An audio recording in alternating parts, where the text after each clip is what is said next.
Welcome to The Explainer. Today, we're diving into one of the biggest questions there is, all through the lens of a classic Islamic theological text. Is your life already written, or are you the one holding the pen?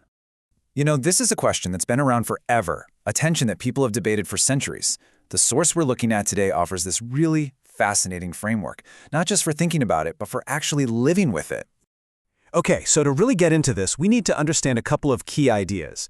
On one side, we have what the text calls divine determining, or Qadar. This is basically the idea that everything that happens, big or small, is known and willed by God. And then, on the other side of the coin, you've got the power of choice. This is our human free will, the part of us that makes us responsible for our actions and our intentions. So the big question is, how on earth do these two things work together? All right, let's really get into it. The text argues that these two beliefs aren't just some abstract philosophical theories. No, they're meant to work together inside a person to create this really crucial spiritual balance. Now this is where it gets really, really interesting.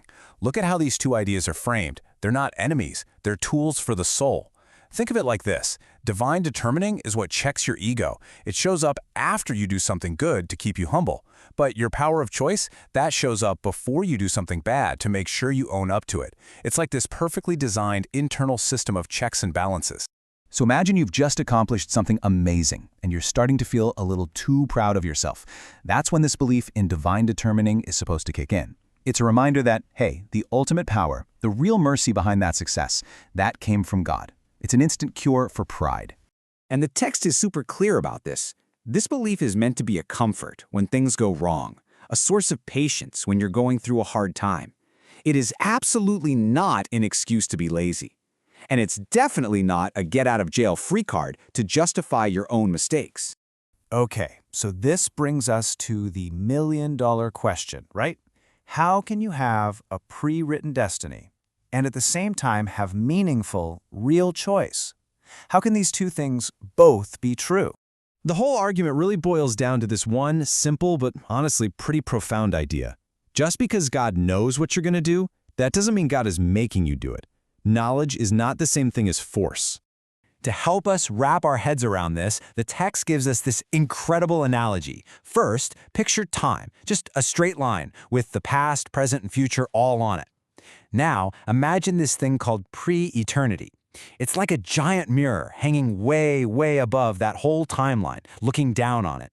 From up there, it can see everything, your past, your present, and your future, all at the exact same time in one single reflection. And this is such a brilliant way to explain it. Think about it. Your mirror reflects the shirt you're wearing, right? But the mirror didn't force you to put on that shirt. In the same way, God's pre-eternal knowledge just reflects the reality of the choices you will freely make. So the knowledge follows the event. It doesn't cause it. That's the key. So, okay, that's the philosophy.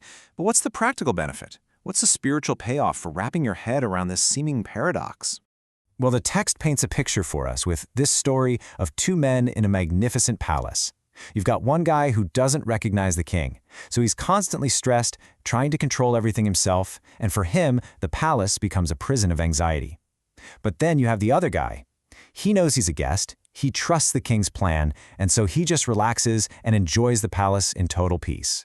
And the message here is just so powerful.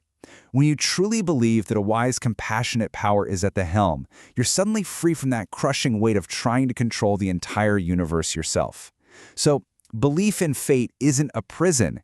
It's actually the key to your freedom. It saves you from grief. So if everything is determined and known, then what's the point of our choice? What does our free will even mean in this picture? Where does it really fit in? The source has another great analogy for this. It says our will is like a tiny little rudder on a massive ship.